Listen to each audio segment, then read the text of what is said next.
کہ جنہیں اللہ نے مال عطا فرمایا ہے. وہ مال کس نے عطا فرمایا ہے؟ بولیے اونچی آواز سے.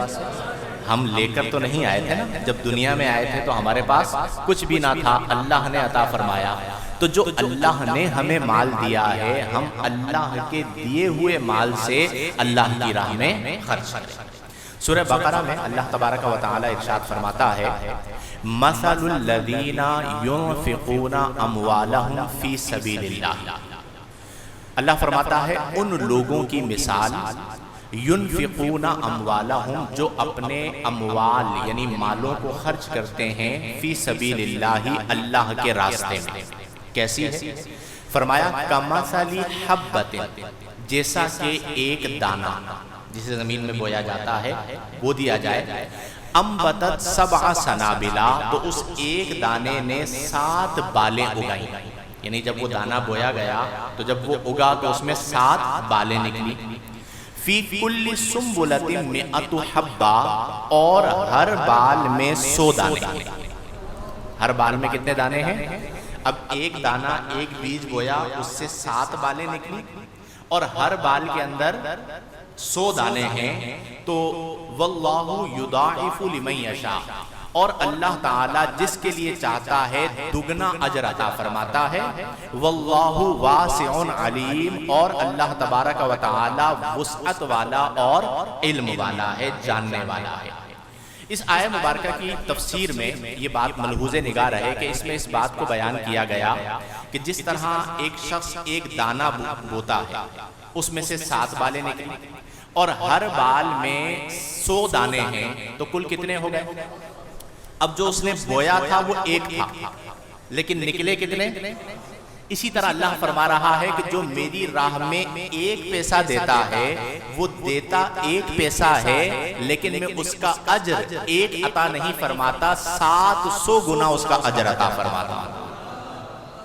اب یہاں پر امام قرطبی نے، امام شمس الدین قرطبی رحمہ اللہ نے تفسیر قرطبی میں ایک بڑی خوبصورت بات لکھی. آپ کہتے ہیں کہ جب یہ آیہ مبارکہ نازل ہوئی تو ہمارے پیارے نبی صلی اللہ علیہ وسلم ہم سے پیار فرماتے ہیں کہ امت ایک دے رہی ہے، اللہ تعالیٰ اجر جو ہے وہ 700 گنا عطا فرما رہا ہے. لیکن نبی کریم صلی اللہ علیہ وسلم کو یہ خواہش ہوئی کہ اللہ تعالیٰ اس سے زیادہ اجر عطا فرمائے.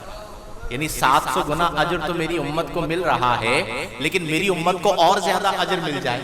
تو نبی کریم صلی اللہ علیہ وسلم نے دعا فرمائی کہ ربی زد امتی، کہ اے میرے رب یہ تیرا فضل ہے کہ تو نے اتنا اجر عطا فرمایا، لیکن یہ میری امت ہے، تو میری امت کے لیے اجر کو اور زیادہ فرما دے.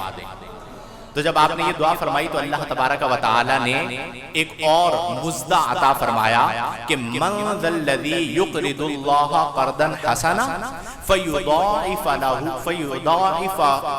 له اضعافا کثیرہ.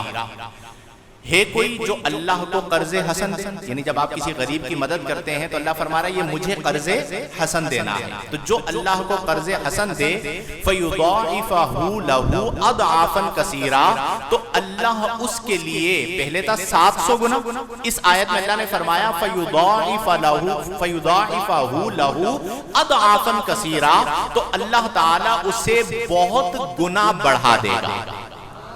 تو نبی کریم صلی اللہ علیہ وسلم اس پر مزید خوش ہوئے، لیکن امت سے پیار. تو نبی کریم صلی اللہ علیہ وسلم نے پھر دعا کی کہ ربی زد امتی، اے اللہ میری امت ہے، تو نے اتنا اجر عطا فرمایا ہے، تو میری امت کے اجر میں اور زیادہ اضافہ فرما. تو امام قرطبی لکھتے ہیں کہ اللہ نے یہ مزدہ عطا فرمایا کہ انما یوفی الصابرون بغیر حساب، کہ اے محبوب آپ کی امت میں جو لوگ اللہ کی راہ میں خرچ کرتے ہیں، صبر کرتے ہیں، ہم انہیں عطا فرمائیں گے. پہلے حساب کا ذکر تھا کہ 700 گنا، پھر یہ ذکر تھا کہ کئی گنا، اب اللہ نے فرمایا بغیر حساب، جو ہماری راہ میں خرچ کرے گا اسے ہم بغیر حساب کے بدلہ عطا فرمائیں گے. اس کا مطلب یہ ہوا کہ راہ خدا میں مثال کے طور پر کسی نے 1000 روپے دیے تو ظاہر تو یہ ہے کہ اس کے پاس سے 1000 روپے کم ہوئے. مثلا 10,000 روپے تھے، آپ نے 1000 روپے کسی غریب کو دے دیے تو پیچھے کتنے بچے؟ 9,000 روپے بچے، ظاہر یہ ہے، لیکن قرآن کا فیصلہ یہ ہے کہ تم اس 9 کو نہ دیکھو، یہ 10 بھی میں نے عطا کیے تھے، تم نے 1 دیا ہے، اس 1 کے بدلے میں تمہیں بے حساب رزق عطا فرماؤں گا۔